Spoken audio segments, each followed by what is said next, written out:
This is the brief on the real business impact of cyber attacks. Cyber attacks aren't just about data breaches anymore. Recent stuff from schools right up to Jaguar Land Rover really shows these threats are escalating.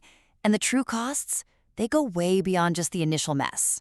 First off, major companies like Jaguar Land Rover or JLR, they're facing some really severe direct hits, both operationally and financially. A recent cyber attack basically forced JLR to slam the brakes on global production, stopping manufacturing altogether.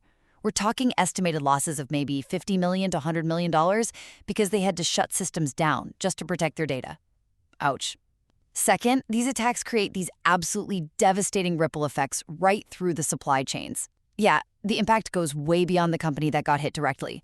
Think about JLR suppliers. Lots of small, medium-sized businesses really depending on them. Well, they now face potential bankruptcy, job losses. It's serious. Experts are warning something like 250,000 people in that supply chain could be affected. It's got folks calling for government help, maybe like a furlough scheme. One supplier already had to lay off 40 people.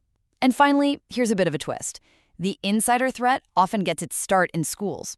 Yeah, while the big corporate attacks grab headlines, the Information Commissioner's Office, the ICO, says that 57% of insider incidents in schools since 2022, they were actually by students. What might start as, fun, like a 7-year-old involved in a data breach or teens getting into student records, well, it can kind of become this unintentional training ground, right?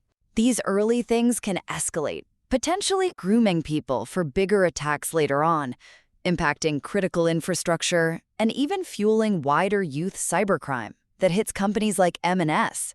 So yeah, from schools to global manufacturing, these cyber attacks, they're a complex, really costly threat with consequences that stretch far and wide for businesses and, honestly, their entire ecosystems.